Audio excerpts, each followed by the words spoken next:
তিনবারের প্রধানমন্ত্রী বেগম খালেদা জিয়া আপসহীন দেশ নেত্রী, তিনি ক্ষমতা ছেড়েছে, জেলের মধ্যে বন্দী হয়েছে, তারপরে দেশ ছেড়ে যায়নি। খালেদা জিয়া প্রমাণ করেছে তিনি বাপের বেটি। কথা বল না, আপনার সত্যকে স্বীকার করতে হবে। তার দলের সঙ্গে আমার দল মিল না থাকতে পারে, আপনি পছন্দ করতে না পারেন, তবে খালেদা জিয়া গণতন্ত্রের জন্য যেই অবদান রেখেছে এটাকে স্বীকার করতেই হবে। আমি তো মনে করি খালেদা জিয়াকে গণতন্ত্রের মা উপাধি দেওয়া দরকার। কারণ কি, আপনারা শুনলে অবাক হবেন, এই খালেদা জিয়াকে গোপনে হাসিনা 3টা শর্ত দিয়েছিল। জোরে বলেন কয়টা? বলছিল 3টা শর্ত যদি মেনে নাও তোমাকে বিদেশে যেতে দেব চিকিৎসার জন্য। 1 নম্বর শর্ত, আমার বন্ধুগণ মুসলমান ভাইরা গভীর মনোযোগ, কোনো দিকে নজর নেই, কোনো দিকে তাকাতাকি নাই। ছোট্ট করে একটা দৃষ্টান্ত দেওয়ার পরে আপনাদের মধ্য থেকে বিদায় নিয়ে চলে যাওয়ার চেষ্টা করব। আল্লাহর কাছে দিন প্রতিষ্ঠার আন্দোলন কতটা প্রিয় এই বিষয়টা বোঝানোর পরে আপনাদের মধ্য থেকে বিদায় নিয়ে চলে যাব। নবীজির চাচা সাহাবী হযরতে হানজালা রাদিয়াল্লাহু তাআলা আনহু নতুন বিবাহ করার পরে ওই বউটাকে নিয়ে যখন বাসর ঘরের মধ্যে চলে গেছে, ওই বাসর ঘরে যাওয়ার পরে স্ত্রীর সঙ্গে যখন প্রেম ভালোবাসা মহব্বত চলতেছিল, গভীর রজনীতে হানজালা বিবিকে নিয়ে বাসর ঘরে সময় পার করে। কিন্তু গভীর রজনীতে লক্ষ্য করে দেখে মদিনার গলির মধ্য থেকে কে যেন চিৎকার করে ডাক দে বলে, কুতিলা মুহাম্মদ, কুতিলা মুহাম্মদ। মুসলমানদের নবী বিদায় না চলে গেছে, মুসলমানদের নবী মুহাম্মদকে হত্যা করে বিদায় করে দেওয়া হয়েছে। এই কথা যখন হানজালা শুনেছে, বউটাকে বাসর ঘরে রাখার পরে বিছানার মধ্যে বউটাকে ফেলে রাখার পরে এক দৌড়ে তিনি চলে গেলেন কূপের মধ্যে গোসল করার জন্য, যেহেতু তার উপরে গোসল ফরজ হয়েছিল। এই ভাই কে রে, কিসের 1 নম্বর রে? না না, আমি যদি সভাপতিকে বলি যে আপনি 5 মিনিট ওয়াজ করেন, আমি একটু পেশাব করে আসি, আপনারা আমাকে যেতে দেবেন? বক্তার পেশাব না গেলে শ্রোতাদের কিসের এত পেশাব? আর পেশাব কি 2 জনের একসাথে লাগে? আমরা এগুলো টেকনিক বুঝি না। বেশি পেশাব করা লক্ষণ ভালো না, ডায়াবেটিস হবে। আর বাড়ির বউ থাকলে আরো বিপদ। এরা কতদিন সিনেমার হলে যায় 3 ঘন্টা সিনেমা দেখে, পেশাব লাগলে ওঠে না, সিপি মেরে বসে থাকে। কোরআনের মাহফিল একটু ধৈর্য ধরে বসেন, ভালো আছে। ডায়াবেটিস থাকলে ভালো হয়ে যাবে ইনশাআল্লাহ। কর ওটার কোনো সুযোগ এই বছরের মুসলমান গভীর মনোযোগ লক্ষ্য করুন। ওই বছর ঘরের মধ্যে নতুন বউ রাখার পরে হযরত হানজালা এক দৌড়ে চলে গেলেন কূপের মধ্যে গোসল করার জন্য। কূপের মধ্যে থেকে গোসলের যখন তিনি পানি উত্তোলন করেছেন, মগের মধ্যে পানি নিয়ে শরীরের মধ্যে পানি ঢেলে দেবে, এমন সময় গভীর রজনীতে কে যেন আবার চিৎকার করে ডেকে বলে, কুতিলা মুহাম্মদ, কুতিলা মুহাম্মদ। মুসলমানদের নবী বিদায় নিয়ে চলে গেছে। এই কথা শোনার পরে হযরতে হানজালা তার হাতের মধ্যে যেই পানির মগ ছিলেন, ওই মগটা কূপের মধ্যে ফেলে দিলেন। এক দৌড়ে বাসর করে চলে গেলেন।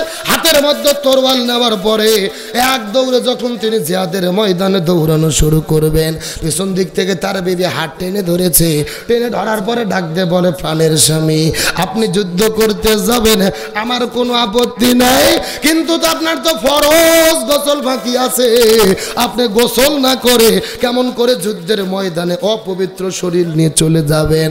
আপনি আগে গোসলটা সেরে নেন, তারপরে যুদ্ধ করতে চলে যান, আমার কোনো আপত্তি নাই।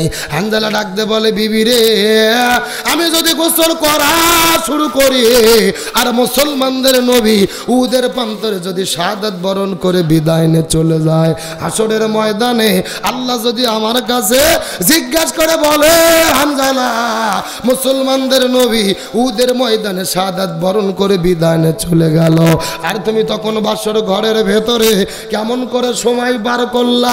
এমন প্রশ্ন আল্লাহ যদি আমাকে করে, তখন আমি আল্লাহর কাছে কেমন করে জবাব দেব? লিল্লাহি তাকবীর। মুসলমানদের নবী যদি বিদায় নিয়ে চলে যায় আর হাসরের ময়দানে আল্লাহ যদি আমার কাছে জিজ্ঞেস করে বলে, হানজালা, মুসলমানদের নবী বিদায় নিয়ে চলে গেল, তুমি কেমন করে বাসর ঘরে সময় পার করলা? তখন আমি আল্লাহর কাছে কেমনে জবাব দেব? এই কথা বলার পরে হানজালা হাতের মধ্যে তরোয়াল নেওয়ার পরে উহুদের ময়দানের দিকে যুদ্ধ করার জন্য দৌড়ানো শুরু করলেন। দৌড়াইতে দৌড়াইতে উহুদের ময়দানে চলে গেছে। যুদ্ধ যখন চতুর্দিক থেকে শুরু হয়ে গেল, ফজর নামাজের আজান হয়ে গেল। হযরত হানজালা রাদিয়াল্লাহু তাআলা ফজর নামাজটা তিনি পড়তে পারলেন না, যেহেতু তার ফরজ গোসল বাকি ছিল। একদিকে তার ফরজ গোসল বাকি, আর একদিকে ফজর কাজা, জোহর কাজা, আসর কাজা। এক নয়, দুই নয়, 3 ওয়াক্ত নামাজ কাজা করেছেন। চিৎকার করে বলেন কয় ওয়াক্ত? এ যশোর ঝেগরগাছা কাশিমপুরে মুসলমান গভীর মনোযোগ।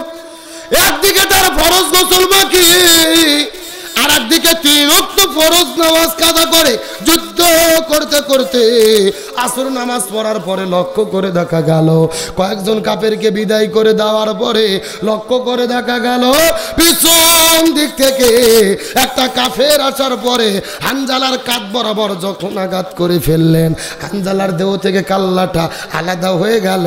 ঝরঝর ঝরঝর ঝরঝর করে বৃষ্টি পড়া শুরু করলেন, ঝরঝর ঝরঝর ঝরঝর করে রক্ত পড়া শুরু করলেন।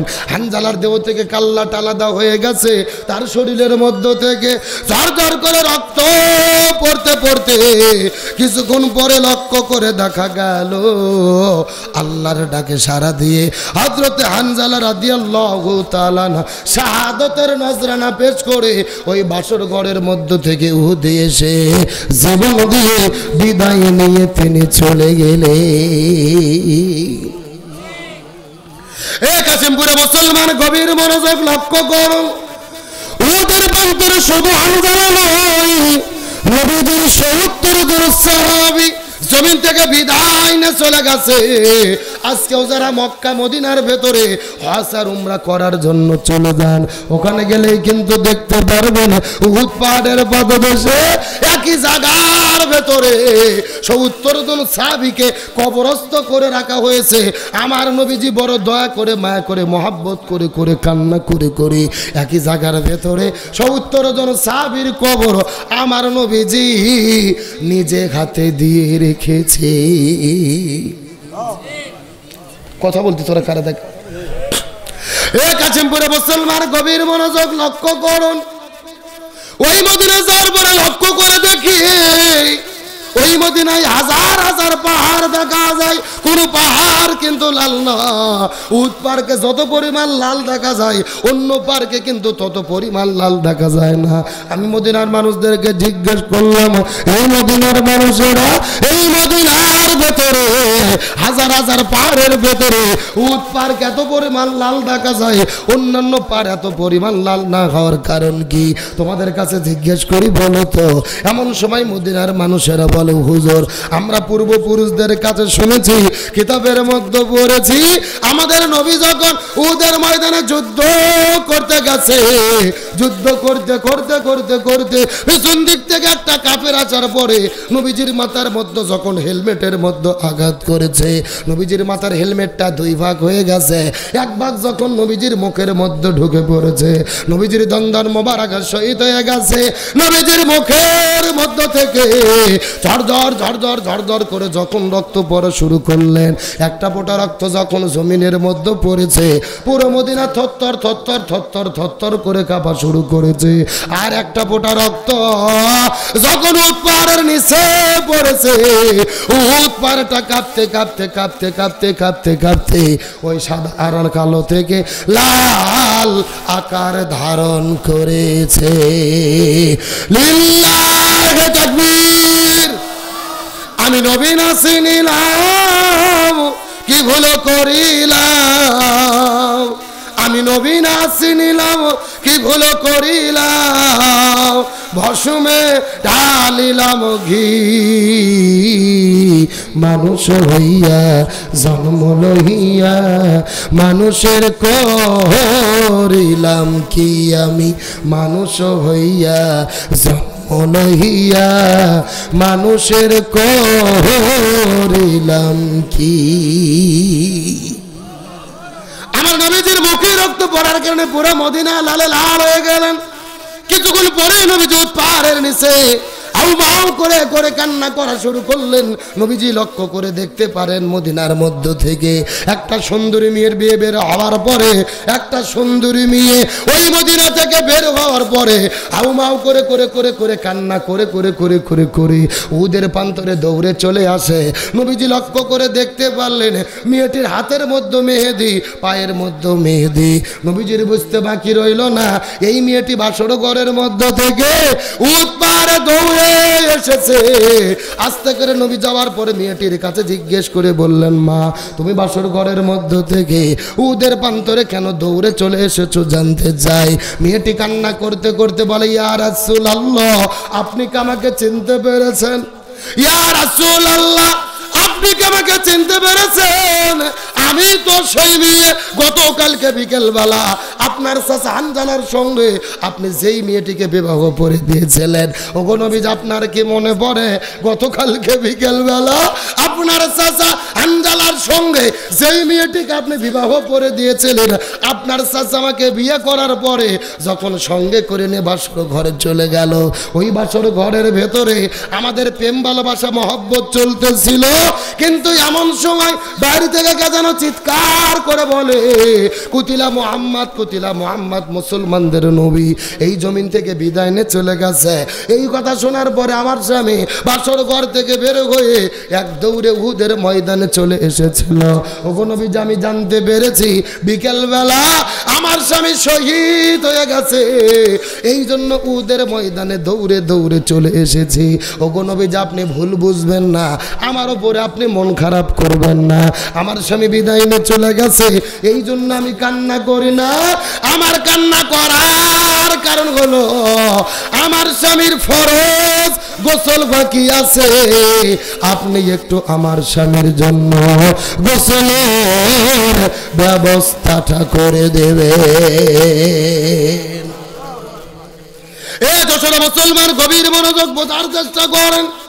আমার স্বামী জমি থেকে বিদায় নিয়ে চলে গেছে, এই জন্য আমি কোনো কান্না করি না।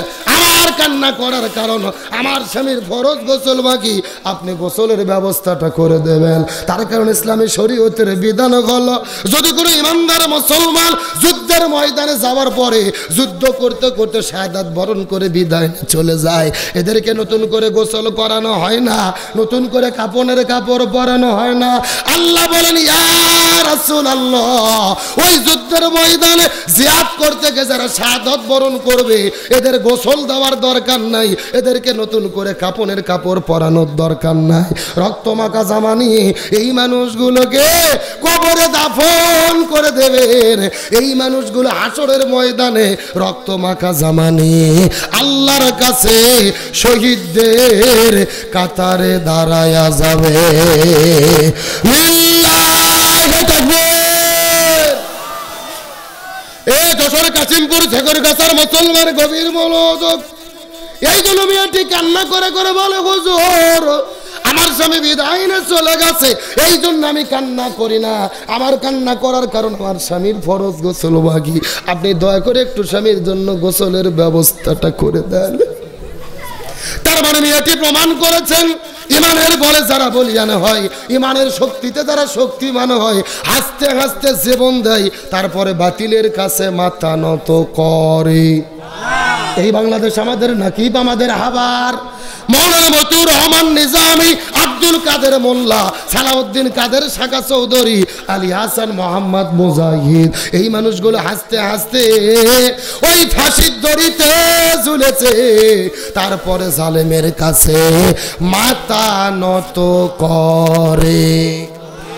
আমাদের কোরআনের বাকি শহীদ আল্লামা দেলওয়ার হোসেন সাঈদী অর্ধশত বছর তিনি কোরআনের মাহফিলে আলোচনা করলেন, যার আলোচনা শোনার পরে হাজারো মানুষ কালেমা পড়ে পড়ে পড়ে পড়ে পড়ে পড়ে মুসলমান হলো।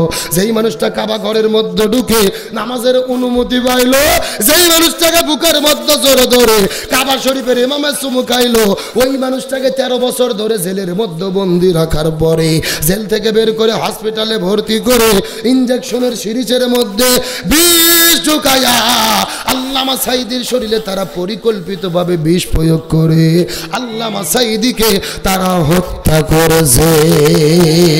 আরো জোরে বলেন।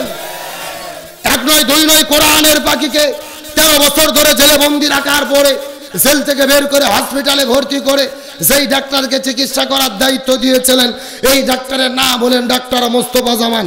এই ডাক্তার কোন ডাক্তার?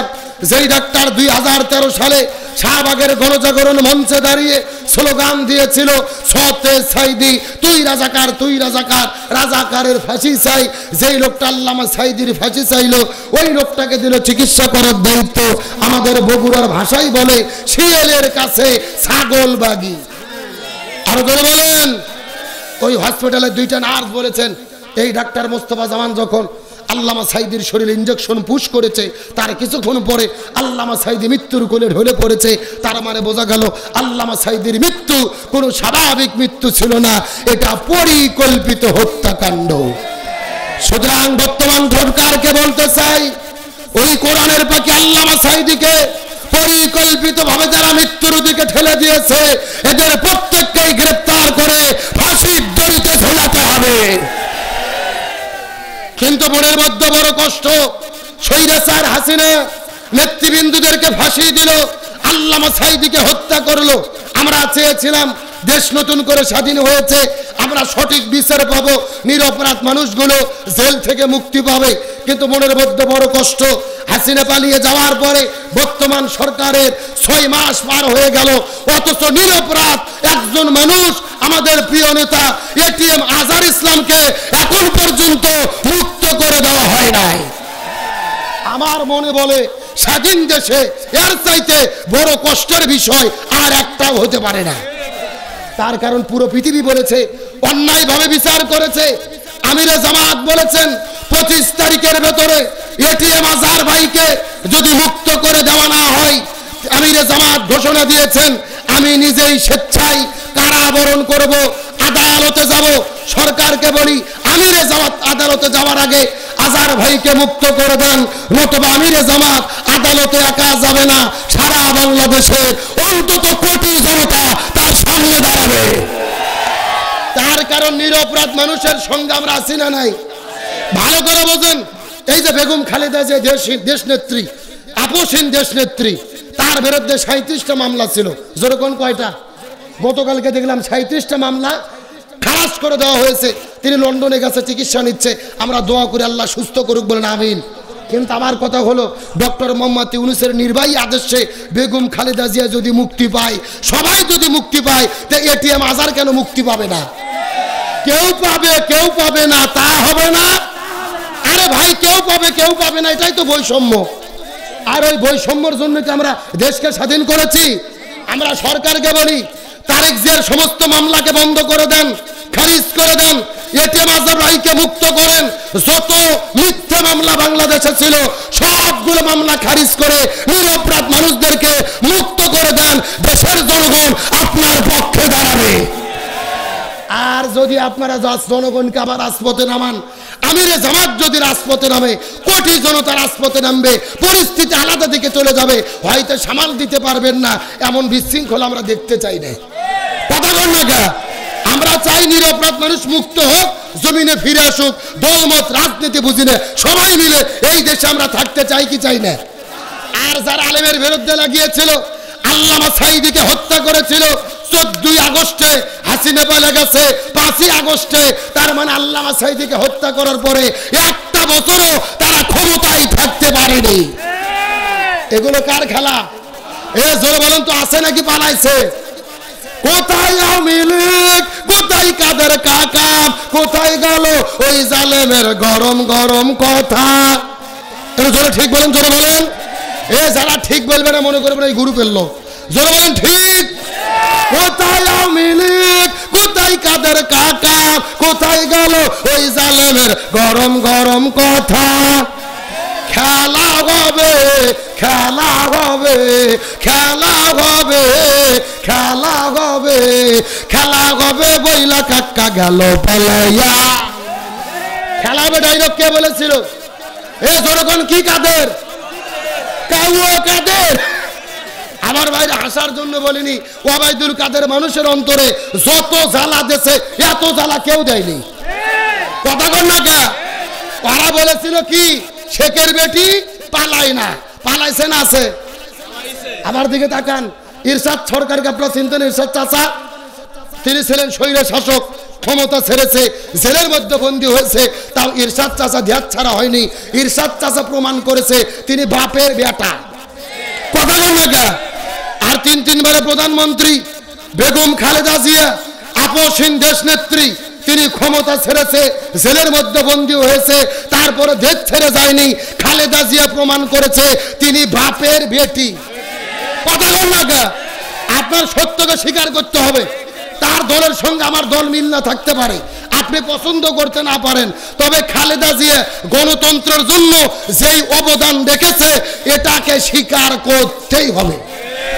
আমি তো মনে করি খালেদা জিয়াকে গণতন্ত্রের মা উপাধি দেওয়া দরকার।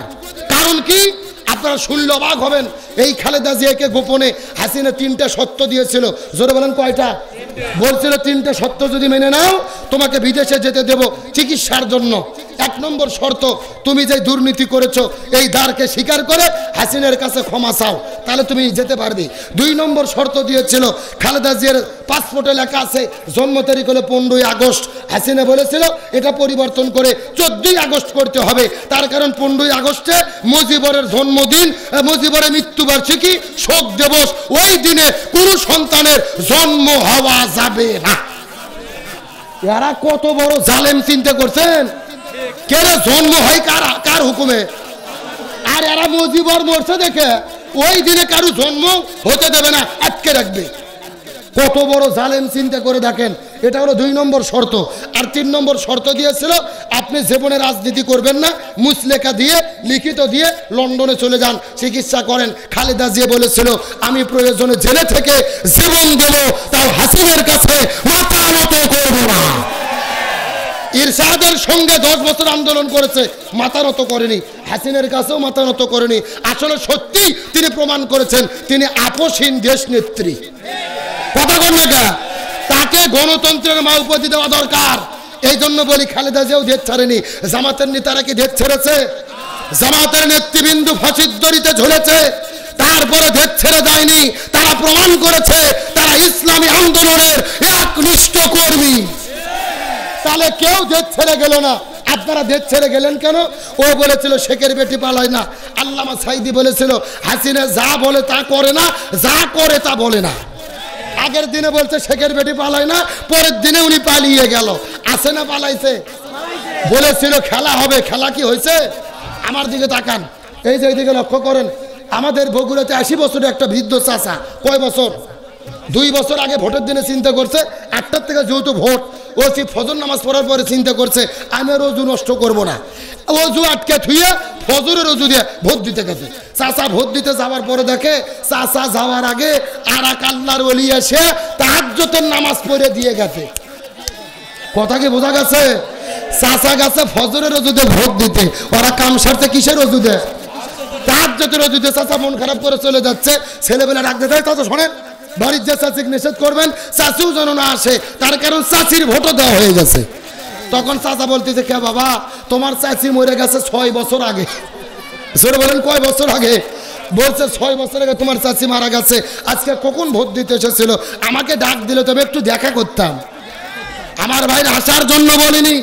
এই গত 16 বছর তারা যে নির্বাচন করেছে, সঠিক নির্বাচন যদি হইতো, জামাত বিএনপির প্রার্থীরা যদি মাঠে থাকতে পারতো, এরা এমপি মন্ত্রী হওয়া তো দূরের কথা, একটা মেম্বার পর্যন্ত তারা হতে পারতো না। আর বিনা ভোটের এমপি মন্ত্রী হয়ে কাজ পায় না, কোরআনের মাহফিল বন্ধ করে। আলোচনা কি চলবে? চলবে। কারা কারা চলবে হাত তুলে দেখে। লিল্লাহি তাকবীর। আজকের মাহফিল চলছে, চলবে। যশোর জেলার মাহফিল, শেখরগাছার মাহফিল কতক্ষণ চলবে? সারা রাত। এটা কি হুজুর মারা আওয়াজ নাকি? আমার বারা সারা রাত নয়। আলোচনা যেহেতু শুরু করেছি, আর মিনিট 20 টাইম কি দেওয়া যাবে? জোরে বলে দেওয়া যাবে? আলোচনা চলছে কিন্তু কোনো ওটাউটি করা যাবে। তাহলে চিৎকার করে বলেন সাহাবী হানজালার কি গোসল বাকি? আর একটু জোরে বলেন না। এই আলোচনার মধ্যে গুরুত্বপূর্ণ শিক্ষা আছে, আলোচনাটা অবশ্যই করব। তবে এখন যদি অনুমতি দেন আমি মহিলাদের জন্য 2 মিনিট কিছু বলবো, বলার দরকার আছে না নাই? এ যশোর কাশিমপুরের মুসলমান গভীর মনোযোগ, মা বোনদেরকে ডাকতে বলে মা বোনেরা কতগুলো সুন্দর করে মনোযোগ দিয়ে বুঝে বুঝে শোনার চেষ্টা করবেন। আমার নবীজি মেরাজের রজনীতে সর্বপ্রথম ওই জান্নাতের মধ্যে চলে গেলেন। ওই জান্নাত পরিভ্রমণ করার পরে যখন জান্নাত পরিভ্রমণ শেষ হয়ে গেল, আস্তে করে বের হওয়ার পরে জাহান্নামের মধ্যে চলে গেলেন। ওই জাহান্নামের মধ্যে যাওয়ার পরে লক্ষ্য করে দেখে ওই জাহান্নামের ভেতরে হাজার হাজার মহিলাদেরকে আগুন দিয়ে দাউ দাউ দাউ দাউ করে জ্বালানো হচ্ছে। এই মহিলাগুলো চিৎকার করে জোরে জোরে চেঁচামেচি করতেছে, আর এই মহিলাদের মাথার উপরে বসে কিছু কাকগুলো তাদের মাথার মগজগুলো ঠুকুরে ঠুকুরে ঠুকুরে খাচ্ছে। এই দৃশ্য দেখার পরে নবীজির মনটা বড় খারাপ হয়ে গেলেন। জিবরাইলকে জিজ্ঞেস করে, জিবরাইল এই মহিলাগুলো কারা? এদের মাথার মগজগুলো কেন ঠুকরে খাচ্ছে? এই মহিলাগুলো কারা? তুমি দয়া করে বলো তো দেখি। এমন সময় জিবরাইল বলে, ইয়া রাসূলুল্লাহ, এই মাত্র আল্লাহ তাআলা জানাইয়া দিয়েছে আপনার উম্মতের ভেতরে অধিকাংশ মহিলারা জাহান্নামে যাবে। অধিকাংশ মহিলাগুলো যাবে কোথায়? এই কথা শুনে নবীজির মনটা বড় খারাপ হয়ে গেলেন। জিবরাইলকে জিজ্ঞেস করে বলে, ও ভাই জিবরাইল, অধিকাংশ মহিলা কেন জাহান্নামের মধ্যে যাবে বলো তো দেখি। জিবরাইল বলে, ইয়া রাসূলুল্লাহ, অধিকাংশ মহিলা জাহান্নামে যাবে এর পেছনে অনেকগুলো কারণ রয়েছে। তার ভেতরে প্রধানত কারণ হলো 2টা। জোরে বলেন কয়টা? আরো জোরে। সাউন্ড নাই। আচ্ছা, আপনাদের কি কষ্ট হচ্ছে? এই যে আমি বসে আছি মাঝখান দিয়ে সোজা, ডান দিকে এক ভাগ, বাম দিকে আর এক ভাগ। আপনারা মুখ বন্ধ করে থাকেন, আপনারা বলেন তো দেখি অধিকাংশ মহিলা জাহান্নামে যাবে তার পেছনে কারণ হলো কয়টা? আরো জোরে। আপনারা মুখ বন্ধ করে থাকেন, আপনারা বলেন তো দেখি অধিকাংশ মহিলা জাহান্নামে যাবে তার পেছনে কারণ হলো কয়টা? ওরে বাবা, কে রে ভাগ করে দিয়ে না সাউন্ড বাড়তেছে স্যার? তার মানে বোঝা গেল আপনার আলসেমও করতেছেন। এ যশোর মুসলমান গভীর মনোযোগ, কোনো দিকে তাকাতাকি নাই। যারা যারা আছেন কথা বলবেন, বামে যারা আছেন কথা বলবেন, মঞ্চে যারা বসে আছেন তারাও কথা বলবেন। সবাই মিলে চিৎকার করে একসঙ্গে বলেন তো দেখি অধিকাংশ মহিলা জাহান্নামে যাবে তার পেছনে কারণ হলো কয়টা? আরো জোরে। জোর হলো না। নবীজির মনটা বড় খারাপ হয়ে গেল। জিবরাইলকে জিজ্ঞেস করে বললেন, এ ভাই জিবরাইল, কোন 2টা কারণে অধিকাংশ মহিলারা জাহান্নামের মধ্যে যাবে বলো তো দেখি। জিবরাইল ডাক দিয়ে বলে, ইয়া রাসূলুল্লাহ, এই 2টা কারণের মধ্যে প্রথম নাম্বার কারণ হলো যেই মেয়েগুলো মাথার চুলগুলো বের করে, আজরা পাজরা বের করে, বেপরদা অবস্থায় রাস্তাঘাটে ঘোরাফেরা করে, এই সমস্ত মহিলাগুলো জাহান্নামের মধ্যে যাবে। তার মানে বোঝা গেল বেপরদা নারী যারা জাহান্নামে যাবে তারা এই শূন্যস্থান পূরণ বোঝেন না? জোরে। বেপরদা নারী যারা জাহান্নামে যাবে তারা। কে রে ভাই, পর্দার মিছিল করতে গিয়ে আপনাদের ভয় লাগতেছে? এমন সাউন্ড দেবেন মহিলাদের প্যান্ডেল যেন পার হয়ে যায়। এ জোরে বলেন, বেপরদা নারী যারা জাহান্নামে যাবে তারা। বেপরদা নারীর স্বামী যারা আর বিপদে পড়েছে তারা বিপদে। কে রে এটা? কে রে? আমাদের গ্রামের ছেলে হুজুর। আস্তে, আপনি একটু আস্তে বলেন। আমার সাউন্ড আমার চেয়ে আপনারটা বেশি শোনা যাচ্ছে। তাহলে আস্তে বলবো। এ জোরে বলেন, বেপরদা নারীর স্বামী যারা বিপদে পড়েছে তারা। শুনেন, আজকে একটা ব্যাখ্যা দিয়ে ভালো করে বোঝেন। আমরা যখন ওয়াজ করি না যে অধিকাংশ মহিলারা জাহান্নামের মধ্যে যাবে, কিছু কিছু পুরুষ মানুষ আছে বগল বাজায় যে যাক মেয়ে মানুষ যাই যাক আমরা তো বেঁচে গেলাম। অত সোজা নয়। রাসূল হাদিসের মধ্যে বলেছে একটা মেয়ে যদি জাহান্নামের মধ্যে যায় ওই একা যাবে না, একটা মেয়ের কারণে কমপক্ষে 4 জন পুরুষকে জাহান্নামে যেতে হবে। জোরে বলেন কতজন? আরো জোরে। এ যশোর কাশিমপুরে মুসলমান গভীর মনোযোগ, হাদিসের ব্যাখ্যাটা বোঝার চেষ্টা করবেন। এই কাশিমপুরের ভেতরে একটা মহিলা যদি জাহান্নামের মধ্যে যায়, ওই মহিলা কিন্তু একা একা জাহান্নামের মধ্যে যাবে না, তার সাথে কমপক্ষে 4 জন পুরুষকে জাহান্নামে যেতে হবে। এই 4 জন কারা কারা আমাদের জানার দরকার আছে না নাই? গভীর মনোযোগ লক্ষ্য করুন। এই 4 জনের ভেতরে 1 নম্বর হলো বাবা। জোরে বলেন 1 নম্বর কি? ভালো করে বোঝার চেষ্টা করেন। মেয়ে যদি পর্দার বিধান মেনে না চলে, মেয়ে যদি পর্দার ভেতরে না চলে, মেয়ে যদি বেপর্দা হয়ে জীবন চলে, আর বেপর্দার কারণে ওই মেয়েটি যদি জাহান্নামে চলে যায়, একা যাবে না, ওই মেয়েটির কারণে তার বাবাকে জাহান্নামে যেতে যেরকম যেতে। আপনাদের যশোরে এমন মুরব্বী চাচা আছে, এই যে এইরকম হুজুরের মতো মাথার টুপি, মুখের মধ্যে দাড়ি, সামনের কাতারে নামাজ পড়ে, কিন্তু আল্লাহ তাআলা 2টে মেয়ে দান করেছে। একটা হলো পরিমণি, আর একটা হলো মাহিয়া মাহি। যুবকেরা কথা বলো, শরীরের মধ্যে কোনো পোশাক নাই, শরীরের মধ্যে কোনো হেজাব নাই, বেপরদা অবস্থায় নাই, কে সাজে পুরো রাস্তাঘাটে ঘোরে। তার 2টে মেয়ের কারণে পুরো যশোর জেলার যুবকদের চরিত্র নষ্ট। কথা কন না গা? ও কিন্তু খুবই ভালো, মাথার টুপি, মুখের মধ্যে দাড়ি, 5 ওয়াক্ত নামাজ পড়ে, হজ করেছে 6 বার। ফতুয়াটা বোঝার চেষ্টা করবে। তার মেয়েকে যদি পর্দার মধ্যে না রাখে, পর্দা না করার কারণে তার 2টা মেয়ে যদি জাহান্নামে চলে যায়, একা যাবে না, ওই টুপিওয়ালা, দাড়িওয়ালা, নামাজিওয়ালা বাবাকে সাথে করে নিয়ে জাহান্নামে যাবে। কথা কিনিয়েন না, ভেজাল আছে। আরে ভাই, বাবা একেবারে জিবরাইলের খালাতো ভাই, মাথার 6 তলা টুপি, মুখের মধ্যে দাড়ি, সামনের কাতারে নামাজ পড়ে, হজ করছে 6 বার, কিন্তু মেয়ে 2টা ছাইড়ে দিয়ে রাখছে আল্লাহর ওয়াস্তে। কথা কন না গা? ভালো করে বোঝেন, এই যুবকদের কোনো দোষ নেই। যশোর জেলার যত যুবক আছে আমি তাদের পক্ষে। আপনার মেয়ে যদি পর্দা করতো, আমার মেয়ে যদি পর্দা করতো, এরা প্রেম করা তো দূরের কথা, ওই গদখালি যাওয়া তো দূরের কথা, প্রীতি করা তো দূরের কথা, একটা মিস কল দেওয়ারও চান্স পেত না। কিন্তু আমরা যখন মেয়েদের বিয়ে পর্দা করে ছেড়ে দিছি, ওই সুযোগেই তোরা চান্স নিচ্ছে। কথা কর না গা? চান্স নিয়ে প্রেম প্রীতি করে একেবারে ছ্যাঁকা খাইয়া বলতেছে চাচা হানা কোথায়? কথা কর না গা? বাড়ি ঘর তো সাজানো কেন, চাচা হেনা কোথায়? একেবারে বলে ফিট হয়ে পড়ে যাচ্ছে। এরকম যুবক আছে না নাই? আরে ভাই, যুবকরা হলো ভাইরালের পাগল। এই যে গত 3 মাস আগে মোস্তাক ফৈজি একটা হুজুর কুমিল্লে, চেনেন না? একটা মুরব্বী চাচা মাহফিল থেকে উঠে যাচ্ছে, উনি শুধু বলছে মুরব্বী মুরব্বী। মানে আপনি বসেন, দয়া করে উঠেন না। মিডিয়ার ছেলে পেলে এমন ভাবে ভাইরাল করছে, পুরো দেশ শুধু মুরব্বী মুরব্বী জিকির চলতেছে। এখন মুরব্বী গেছে, এখন শুধু জিকির চলতেছে। চাচা হানা কোথায়? বাড়ি ঘরে তো সাজানো কেন? যুবকেরা কথা কও না গা? আমি যুবকদেরকে বলি, হেনার পেছনে ঘুরো না, নিজে পড়াশোনা করো, মানুষের মতো মানুষ হও, প্রতিষ্ঠিত হও। শুধু হেনা কেন, হেনার বাবা মা, দাদা দাদি, চাচা চাচি, 14 গোষ্ঠী তোমাদের পেছনে ঘুরবে। তোমাদের হেনার পেছনে ঘোরার দরকার নাই। হেনাক সাথে করে নিয়ে গদখালি যেয়ে ফুলের মালা দেওয়ার দরকার নাই।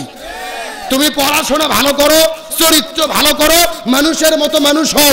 হাজারো হেনা তোমার পিছে তার 14 গোষ্ঠী ঘুরবে। যুবকের আমার কথার সঙ্গে একমত? শোনেন, আগে বলতো যে হুজুররা পাত্রী পাবে কোথায়? হুজুরদের বেতন নাই তো, 5,000 টাকা মাস বেতন, হুজুরদের ভাই পাত্রী পাওয়া খুবই কঠিন। কিন্তু এখন দেখতেছি প্রত্যেকটা বাবা মা শুধু হুজুর খুঁজতেছে। কথা কন না গা? আপনাকে যশোর জেলা হুজুরদেরকে খোঁজ না দেখেন, অধিকাংশ হুজুরের 2টে করে বউ, প্রকাশে না থাকলেও গোপনে আছে। কথা কন না গা? তার মানে বোঝা যাচ্ছে হুজুরদের পাত্রীর অভাব নাই রে পাগল, সুবহানাল্লাহ কম। তার মানে বোঝা যাচ্ছে, শোনেন, আপনি আপনার বিয়েকে কোটিপতির সাথে বিয়ে দেবেন, 10 তলা বিল্ডিং আছে, বাড়ি আছে, ঘরে এসি আছে, এমন ছেলের সঙ্গে বিয়ে দিয়েছেন মদ খায়, গাঁজা খায়, ইয়াবা খায়, ওর সাথে বিয়ে দিয়ে মেয়ে শান্তি পাবে না। প্রয়োজনে গরিব ছেলে, সৎ ছেলে, চৈত্যবান ছেলেকে বিয়ে দেন, রিক্সাওয়ালার সাথে আপনার মেয়েকে ঘরের রানী বানায়া রাখবে। কিন্তু বাবা মা ওটা বোঝে না।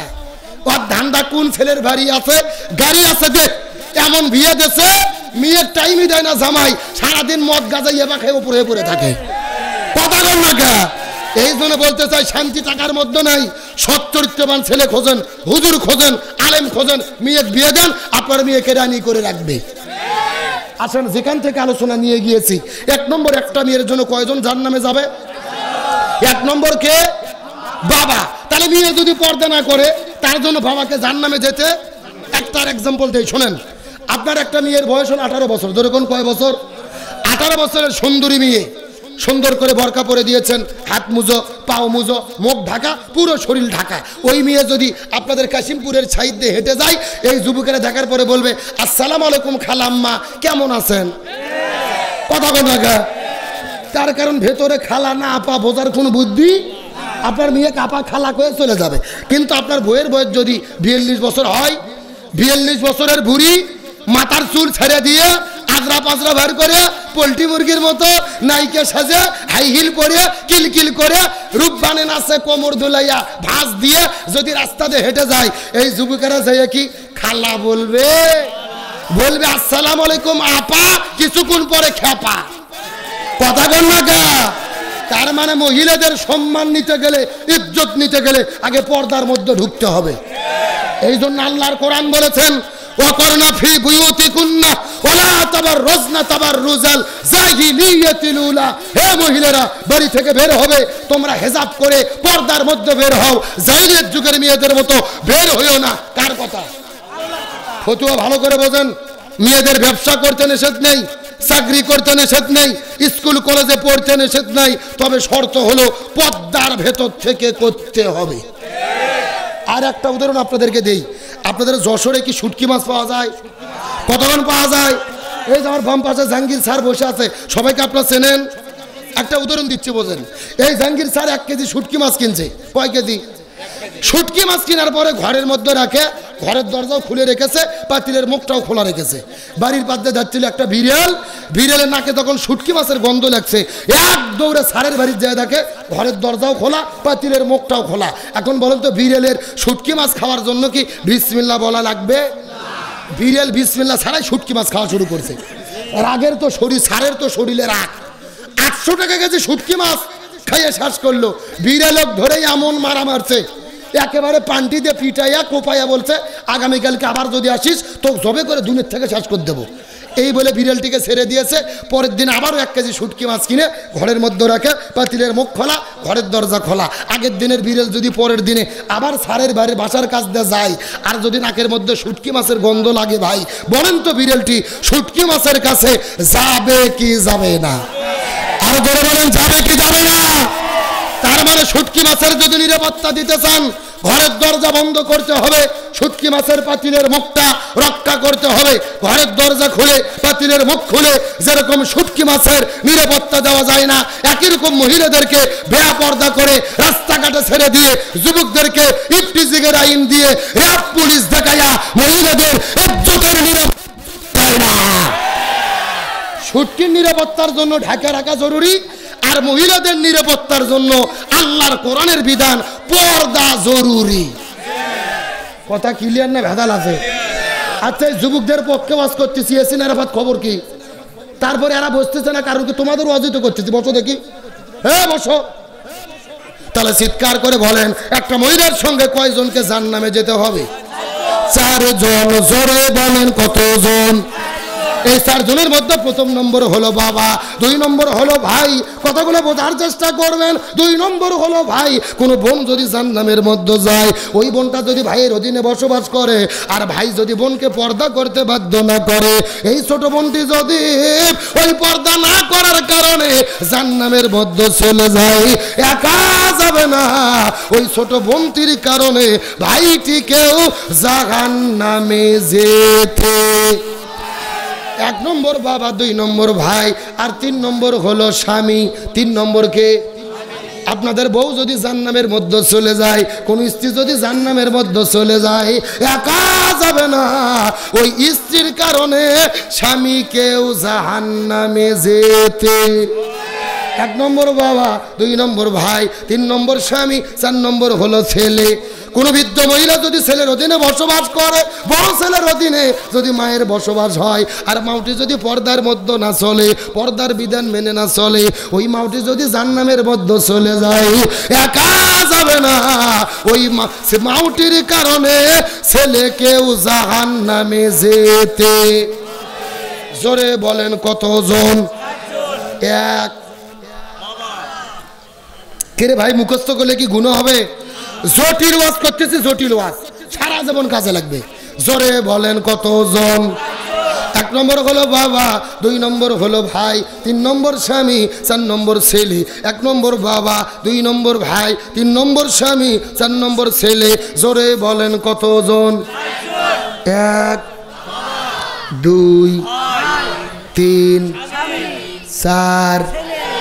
এখন আসেন এই হাদিসের ব্যাখ্যাটা বোঝেন। এখন এই 4টা দিক গবেষণা করে দেখেন আমাদের জীবনে। হয় আমাদের মাও পর্দা করে না, মাও করলে বোন করে না, বোন করলে বউ করে না, বউ করলে বেটি করে না। তার মানে 4 দিক গবেষণা করলে স্বামী বউয়ের কথা মতো চলতে চায় না, ওই বউ স্বামীকে বাড়ির থেকে বের হয়ে হিজরত করে বাবার বাড়িতে চলে যায়। এমন ডিজিটাল বউ আছে না নাই? কার কার বউ এরকম? হাত তোলেন তো দেখি। এই যে 2-3 জন। শোনেন, শুধু 3 জন না, অধিকাংশ স্বামী আর বউয়ের একই অবস্থা। আমার দিকে তাকান। তার মানে মহিলারা রাষ্ট্রপতি সেজে স্বামীকে চালাতে চায়, কিন্তু স্বামীর অধীনে চলতে চায়। কিন্তু চিৎকার করে বলেন তো দেখি, পরিচালক কি স্বামী হবে না স্ত্রী হবে? আরো জোরে বলেন, স্বামী না স্ত্রী? যশোরের মুসলমান শেষ কথা ভালো করে বোঝেন। আল্লাহর কোরআন বলেছে, আর রিজালু কাওয়ামুনা আলান নিসা। পরিচালক কোন নারী হতে পারবে না, পরিচালক পুরুষদেরকে হতে হবে। কার কথা? আরো ধরে বলেন। রাসূল বলেছেন, যেই পরিবারের প্রধান নারী হয় ওই পরিবার পৃথিবীতে জাহান্নাম। আর যেই দেশের রাষ্ট্রপতি প্রধানমন্ত্রী নারী হয় ওই দেশে কখনো শান্তি আসতে পারে। একটা উদাহরণ আপনাদেরকে দেই, শোনেন। এই যে গত 6 মাস আগে আমেরিকাতে নির্বাচন হলো, আমেরিকার নির্বাচনে যিনি প্রেসিডেন্ট হয়েছে আদা পাগলা, যার নাম হলো ডোনাল্ড ট্রাম্প। যেরকম কি পাগলা, এটা কিন্তু আমি বলিনি, আর বিরোধী দল বলেছিল যে ডোনাল্ড ট্রাম্প হলো আদা পাগলা, একে কেউ ভোট দিয়েন না। কাকে ভোট দেবেন? ওর বিরুদ্ধে যিনি ভোটে দাঁড়িয়েছে বিশ্ব সুন্দরী কমলা হ্যারিস।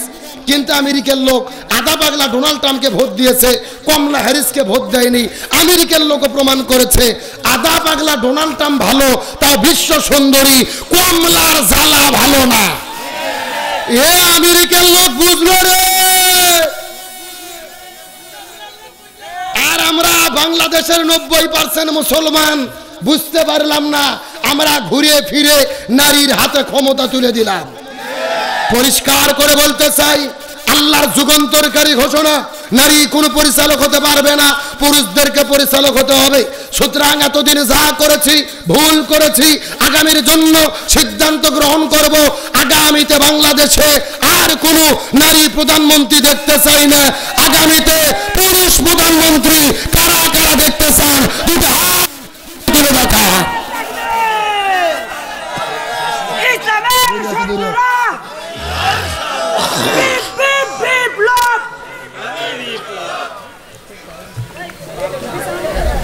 শোনেন, রাজনৈতিক দৃষ্টিকোণ থেকে নেবেন না। ক্ষমতায় বিএনপি যাবে, জামাত যাবে না, চরমোনাই যাবে, এটা আমরা জানিও না। কারো পক্ষে বিপক্ষে বলারও দরকার নাই। তবে আমাদের কথা হলো, যেই ক্ষমতা যাবে প্রধানমন্ত্রী যেন পুরুষ হয়। কেন? বিএনপির তারেক জিয়া আমাদের বগুড়ার ছেলে যদি প্রধানমন্ত্রী হয় আমাদের আপত্তি আছে? যদি জামাতের আমির প্রধানমন্ত্রী হয় আপত্তি আছে? যদি চরমনের পীর প্রধানমন্ত্রী হয় আপত্তি আছে? আমাদের সোজা কথা, প্রধানমন্ত্রী যেই হোক একটা পুরুষ হোক, আর কোন নারীর জ্বালা আমরা দেখতে চাই না। এই সাহাকে শুধু আব্দুল সালাম যুক্তিবাদী না আল্লাহর? কথা বল না কে? আল্লাহ বলছে রিজালু কাওয়ামুনা আলান নিসা, পরিচালক নারী নয় পুরুষদেরকে হতে হবে। সুবহানাল্লাহ বলেন। এই দেশের মুসলমান গভীর মনোযোগ লক্ষ্য করে বোঝার চেষ্টা করবেন। আমার মহিলাদের জন্য আর একটা মিনিট কথা বলার পরে আপনাদের আলোচনার দিকে ফিরে চলে যাব। কথাগুলো সুন্দর করে বোঝার চেষ্টা করবেন। মহিলারা যদি পর্দা না করে, মহিলাদের কবরের ভেতরে আল্লাহ তাআলা কেমন আযাব এবং গজব নাজিল দান করবে। একটা মিনিট আর মা বোনদের জন্য বলতে চাই, হুজুর আমার দিকে লক্ষ্য করেন। ওই পাকিস্তান দেশের করাচি শহরের ঘটনা, একটা সুন্দরী মেয়ে বিদায় নিয়ে চলে যাওয়ার পরে যখন তার কবর আস্তে করে খনন করা শুরু করলেন, বাস্তব সত্য ঘটনা, পাকিস্তান দেশের করাচি শহরে ওই মেয়েটি বিদায় নিয়ে চলে যাওয়ার পরে মানুষেরা যখন কবর খনন করা শুরু করলেন, কবর করতে করতে লক্ষ্য করে দেখে তার কবরের ভেতরে 1 নয় 2 নয় 99টা বিষাক্ত সাপ এসে হাজির হয়ে গেছে। কয়টা সাপের কথা বললাম? মানুষের টেনশনের মধ্যে পড়ে গেলেন। প্রথম কবরকে বাদ দিয়ে 2 নম্বর কবর করা শুরু করলেন। 2 নম্বর কবর করতে করতে যখন 2 নম্বর কবর করাটা শেষ হয়ে যাবে, লক্ষ্য করে দেখে ওই 2 নম্বর কবরের মধ্যেও 99টা সাপ চলে এসেছে। 2 নম্বর কবর বাদ দিয়ে 3 নম্বর কবর করা শুরু করলেন। ওই 3 নম্বর কবরের ভেতরে লক্ষ্য করে দেখে 99টা সাপ চলে এসেছে। এই ছেলেবেলে আর 5 মিনিট কথা বলবো, বসো, মোনাজাত দে, 5 মিনিট বসো, বসো দেখি, বসো বসো বসো। না না শোনেন, এই ছাত্রগুলো কিন্তু শুনবেন, এদের একটা ওস্তাদ আছে, ওস্তাদকে বলতে তুই সবাইকে বসে দেন। একসাথে যদি 30 জন লোক মাঝখান থেকে ওঠে মাহফিল থাকে, 5 মিনিট বসেন, 5 মিনিট বসেন, এই বসেন বসেন। এই জালালি মদিনার গোলামি আমায় দইয়া, এই জালালি মোরে মদিনার গোলামি আমায় দইয়া, মাশাআল্লাহ। আই হাই ওরে বাবা, তাইরির ভক্ত এখানে আছে। যশোরে মুসলমান গভীর মনোযোগ। সবাই যেহেতু কম, আমি আপনাদের মধ্যে ব্যাখ্যা দিতে পারবো না, কতগুলো বোঝার চেষ্টা করবেন। এক একে 3টা কবর খনন করলেন। 3টা কবরের ভেতরে 99টা করে সাপ যখন চলে এসেছে, পাকিস্তান দেশের হুজুরদেরকে ডাকা হলো, আলেমদেরকে ডাকা হলো, আপনার সবাই মিলে ফতোয়া দেন তো দেখি। এমন সময় সমস্ত আলেম মিলে ফতোয়া দিয়ে দিল, 3টা কবর কেন, 300 কবর কেন, 3000 কবর কেন? তোমরা যদি 3 কোটি কবর খনন করো কোনো লাভ হবে না রে।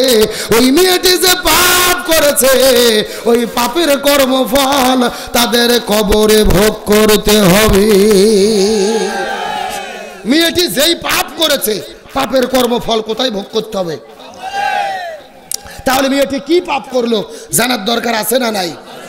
অবশ্যই আমি আপনাদেরকে বলবো, তবে আপনাদের আলোচনা শেষ করি। চিৎকার করে বলেন, সাহাবী হানজালার কি গোসল বাকি? আরো জোরে বলেন। আমার প্রিয় বন্ধুগণ, মুসলমান ভাইরা গভীর মনোযোগ। যে বিষয়টা বোঝানোর জন্য 2 ঘন্টা ধরে আপনাদের মধ্যে আলোচনা করতেছিলাম, ভালো করে বোঝার চেষ্টা করবেন। মেয়েটি কান্না করে করে বলে, ইয়া রাসূলুল্লাহ, আমার স্বামী জমিন থেকে বিদায় না চলে গেছে, আমার স্বামীর জন্য আপনি গোসলের ব্যবস্থাটা করে দেন। এমন সময় নবীজি সাহাবীদেরকে ডেকে বলেন, এই আমার সাহাবীরা, হানজালার লাশটা খুঁজে বের করো, তাকে দাফনের আগে সুন্দর করে গোসল করাতে হবে। এই কথা শোনার পরে সাহাবীরা চতুর্দিকে খোঁজাখুঁজি শুরু করলেন, কিন্তু দুর্ভাগ্যজনক ব্যাপার হলো পুরো মদিনার ভেতরে তন্ন বিতন্ন করে খোঁজাখুঁজি করেছে, কিন্তু সাহাবী হানজালার লাশটা খুঁজে পাওয়া যায়। মুসলমান গভীর মনোযোগ লক্ষ্য করুন। সাহাবীরা কান্না করে করে রাসূলের কাছে চলে গেলেন, ইয়া রাসূলুল্লাহ, আমরা পুরো মদিনার মধ্যে হানজালার লাশটা খোঁজাখুঁজি করেছি, কিন্তু হানজালার লাশটা তো খুঁজে পাওয়া যায় না। রাসূল লাগদা বলে, সাহাবীরা খেজুর বাগানে খোঁজো, মরুভূমির মধ্যে খোঁজো, পুরো মদিনার মধ্যে খোঁজাখুঁজি করো। সাহাবীরা আবার খোঁজাখুঁজি করলেন, পুরো মদিনা 3 বার করে খোঁজাখুঁজি করেছেন, কিন্তু দুর্ভাগ্যজনক ব্যাপার হলো হানজালার লাশটা খুঁজে পাওয়া যায়। নবীজি টেনশন করে নামাজের সেজদায় চলে গেলেন, আল্লাহর কাছে ফরিয়াদ করে বলেন, আল্লাহ, আমার চাচা হানজালা আর লাস্টে একটু খুঁজে বের করে দেন, তার জন্য গোসলের ব্যবস্থাটা করে দেব।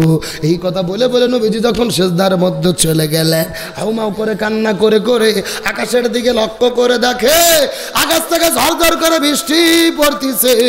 নবীজির মনের মধ্যে আরো টেনশন বেড়ে গেল, আকাশের মধ্যে মেঘ নেই, কোথায় থেকে বৃষ্টি পড়ে।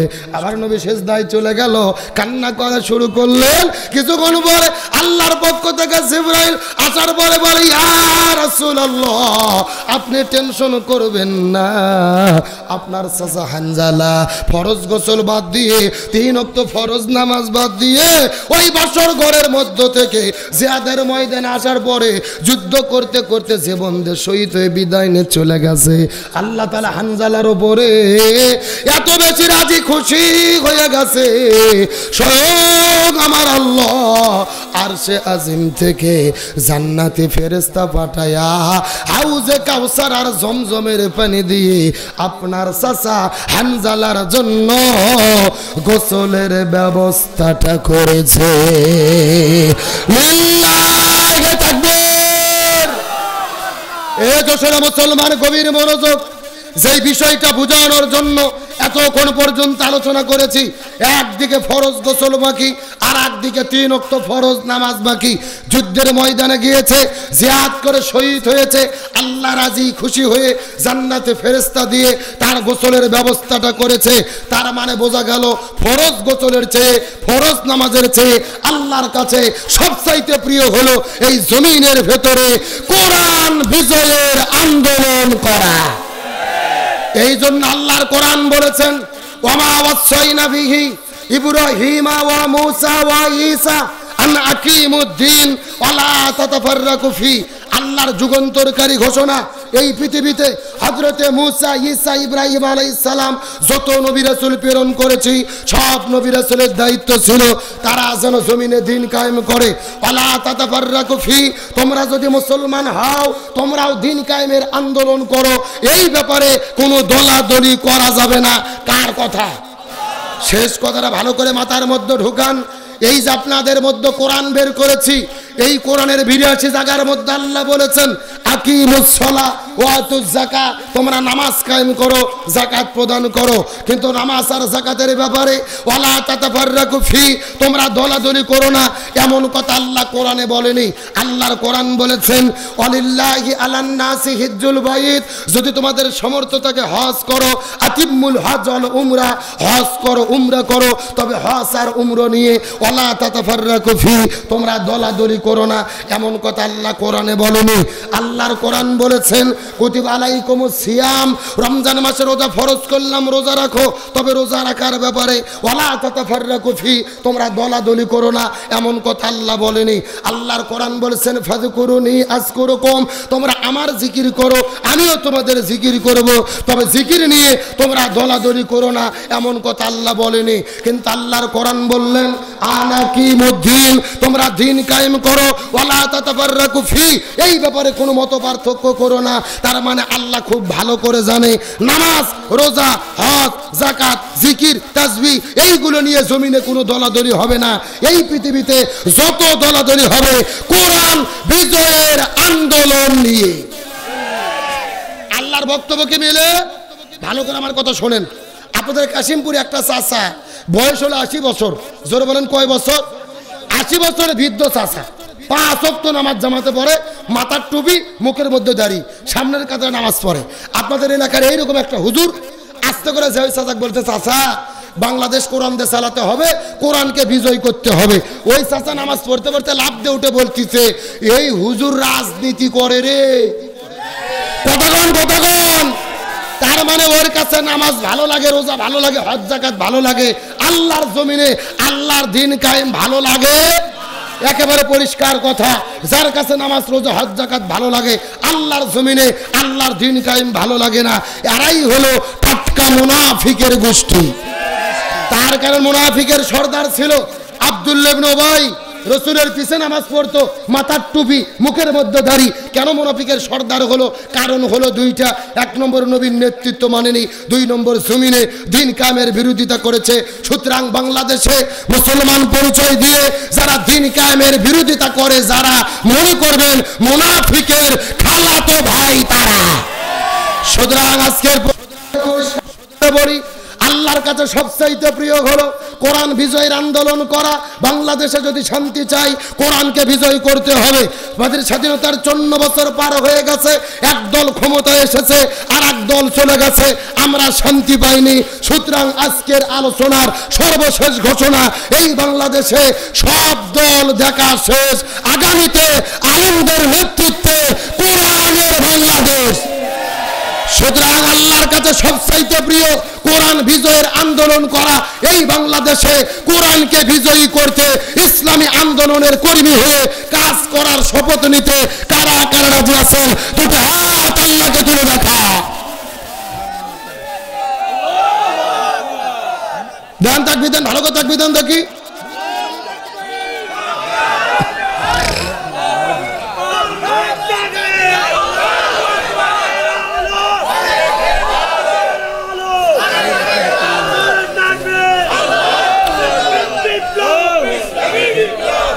আল্লাহ কবুল করে, বলেন আমিন।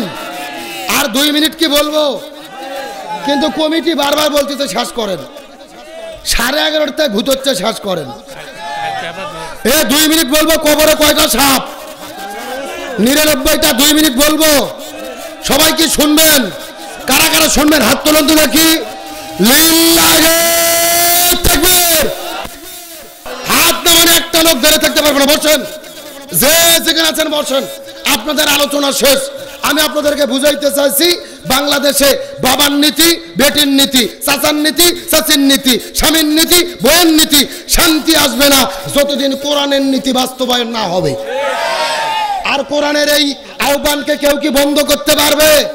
তারা চেয়েছিল আল্লামা সাঈদীকে হত্যা করে কোরআনের আহ্বানকে বন্ধ করে দিতে। তবে আল্লাহর কি খেলা, আল্লামা সাঈদী মাহফিল করে করতো, লোক হইতো 1 লাখ 2 লাখ, আর এখন আজারি মাহফিল করতেছে লোক হচ্ছে 25 লাখ। তার সাক্ষী আপনারা যশোরের মুসলমানেরা। এই যশোরে আজারি মাহফিল করেছে, 20-25 লক্ষ মানুষ এসেছে। আগামীকালকে দিনের বেলা মাহফিল করবে তিনি চাঁপাইনবাবগঞ্জে হারুনুর রশিদের বাড়ির কাছে। হারুনক চেনেন না? হারুন আর পাপিয়ে সারাদিন শুধু আজারি আজারি আজারি আজারি, মানে সারাদিন শুধু আজারি আজারি জিকির করে। আমি তো চিন্তা করি রাতের বেলা মনে হয় এদের চোখে ঘুম হয় না। আমি বুঝি না আজারি এদের যে কি করতে। আর সারাদিন বলতেছে আজারি জামাতের প্রোডাক্ট, জামাতের ভোট করার জন্য বাংলাদেশে এসেছে। আচ্ছা সত্য করে কোন তো আজারে কি যশোরে ভোট চাইছিল? জামাতের পক্ষে কথা বলছিল? উনি শুধু বলছিল এক দল খেয়ে গেছে আর এক দল খাওয়ার জন্য রেডি হয়েছে। আচ্ছা উনি কি কোনো দলের নাম বলছে? তা আপনারা খামাকা নিজের দিকে কেন টেনে নিলেন? আমাদের দেশে একটা কথা আছে, চোরের মন পুলিশ পুলিশ। একজন বলতেছে খাটের নিচে কেড়ে, ও লাভ দুটো বলতেছে কলা খাইনি। তারা মানে বোঝা যাচ্ছে কলা খাওয়ার জম। আমরা পরিষ্কার করে বলি, আজারিকে কোনো দলের লোক বানাবেন না। আজারি কোনো দলের প্রোডাক্ট নয়। আজারি হলো বাংলাদেশের 18 কোটি মানুষের সম্পদ। চাপাই আজারি মাহফিল করবে, 30 লক্ষ মানুষ উপস্থিত হবে।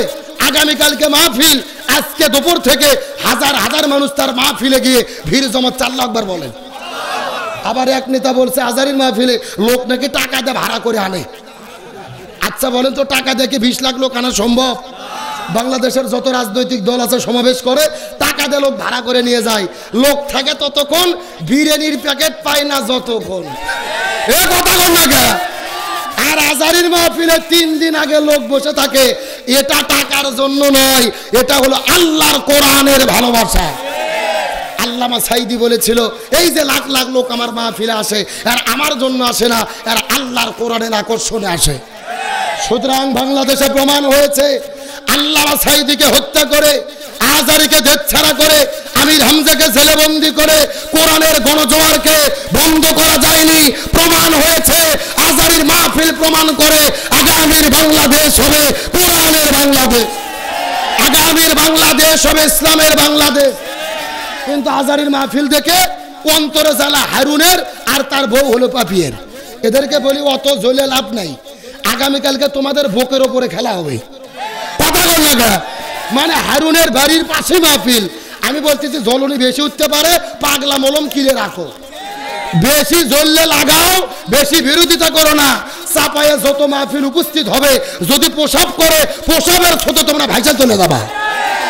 গতকালকে শুনলাম এক তথ্যের ভেতরে এই হারুন দুইবার আপনার জেলখানায় গেছে, একবার সরকারি টিন চুরি করে আর একবার সরকারি গাড়ি বিক্রি করে। কথা বল না, এই জন্য বলতে চাই আপনারা যা পারেন করেন, আলেমদের বিরুদ্ধে লাগিয়েন না। আলেমদের বিরুদ্ধে লেগেছে যারা, দেশ ছাড়া হয়েছে তারা, এখন আবার নতুন করে আলেমদের বিরুদ্ধে লাগবে যারা, জনগণ করবে তাদেরকে। আলেমদের পক্ষে কোরআনের পক্ষে কারা কারা আছেন হাত তুলে দেখান। লিল্লাহি তাকবীর। আজকের আলোচনা থেকে আল্লাহ আমল করার তৌফিক দান করুক, বলেন আমিন। কমিটি বলেছিলেন 11টা পর্যন্ত চালাতে, 11:41 বেজে গেছে। আসলে প্রথম দিন ওরা চাচ্ছে আগামীকালকে যেহেতু মাহফিল হবে আপনারা সবাই আসবেন তো ইনশাল্লাহ। আপনারা শুধু একা আসবেন না, আমার প্রিয় আবুল বাশার হেলালি ভাই অত্যন্ত ভালো আলোচনা করে, একজন আসবেন সাথে আরো 2জন করে আনবেন। কবরে 99টা সাপ কেন আসলো, মহিদের আলোচনা বাকি থাকলো, মা বোনদের আর করার কোনো সুযোগ নেই। কমিটি যেহেতু আদেশ করেছে আমি আলোচনা শেষ করে দিচ্ছি, এখনই দোয়া হবে। সব একবারে দরুদ ইব্রাহিম পড়ে আল্লাহুম্মা সাল্লি আলা। আপনারা কেউ কি কিছু বলবেন? না, সভাপতি সাহেব একটু সালাম বিনিময় করেন। জি, সভাপতি সাহেব সালাম বিনিময় করবে।